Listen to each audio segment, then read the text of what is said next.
Sir आज WPL company इतना ज्यादा पैसा क्यों दे देती है? क्योंकि जब आप कोई सामान खरीदने जाओगे, मान लेते हैं आप पार्ले जी बिस्किट खरीदने गए, आप कस्टमर हो, तो आप सामान कहां से खरीदेंगे? रिटेलर, दुकानदार से। और दुकानदार भी उस सामान को कहीं से लेकर के आता होगा। वो कहां से लाता है? होलसेलर से। होलसेलर कहां से लाता है? डिस्ट्रीब्यूटर से, जो उसका डिस्ट्रीब्यूटर होगा। डिस्ट्रीब्यूटर कहां से लाता है? स्टॉक पॉइंट से, जो उसका स्टॉक पॉइंट होगा। ठीक है, स्टॉक पॉइंट वाला कहां से लाता है? जो उसकी आपके शहर में या आपके मंडल में, आसपास के बड़े जिले में फ्रेंचाइजी लेकर के रखा होगा। क्या रखा होगा?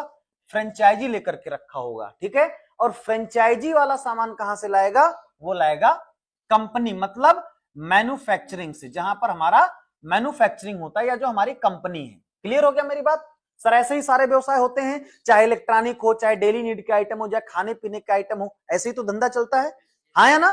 Traditional market. अब यहां पर होता क्या है, कोई सामान अगर 100 रुपए में बिक रहा है तो वो 100 रुपए का बनता नहीं है सर।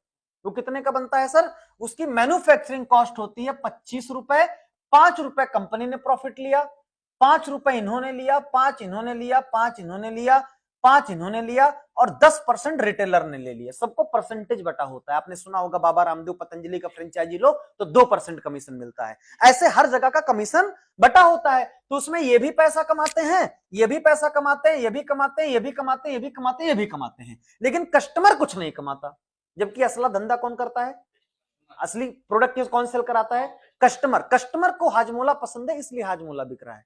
कस्टमर को पार्ले जी आज भी पसंद आता है इसलिए पार्ले जी बिक रहा है। हाँ या ना? लेकिन अब समझो सर, यहां पर क्या हुआ, 100 रुपए का सामान 25, 5, 30, 10, 40, 10, 50, 10, 60% यहीं पे बट गया। ठीक, और हर प्रोडक्ट का, हर ब्रांड का आपने एडवर्टाइजमेंट देखा होगा। देखा कि नहीं देखा? देखा है कि नहीं देखा? पार्ले जी वाला एडवर्टाइजमेंट कर रहा है, ठीक है, बिमल गुटखा वाला भी एडवर्टाइजमेंट कर रहा है, बिस्लरी वाला एडवर्टाइजमेट कर रहा है। तो 40% पैसा जो है वो कहां चला गया? एडवर्टाइजमेंट में। ये जो 60% बताया, इसमें टैक्स फैक्स सब इन्वॉल्व है, टैक्स ट्रांसपोर्ट सब इन्वॉल्व है। लगभग 100% पैसा हमारा हो गया, और हर इंसान ने थोड़ा थोड़ा पैसा करके कमा लिया, और कस्टमर का धंधा चल रहा है। अभी तक ये होता था मार्केट में। आया ना? लेकिन जब डायरेक्ट सेलिंग आई तो डायरेक्ट सेलिंग ने इस सिद्धांत को बदला। इस सिद्धांत को क्या बदला? यहां पर भी सर कस्टमर है, लेकिन कस्टमर के बाद सीधा कौन है सर? मैन्युफैक्चरिंग, या मैं या कह सकता हूं सीधा कौन है? कंपनी। यहां पर भी प्रोडक्ट 100 रुपए में ही बिक रहा है, और बन भी 25 रुपए में ही रहा है। क्लियर हो गया? और कमीशन भी कंपनी वाला 5% ही रख रहा है। तो 25 5 कितना हो गया? 30, और बिका कितने में? 100। अब यहां पर कुछ चीजें देखिएगा। यहां पर ये जो रिटेल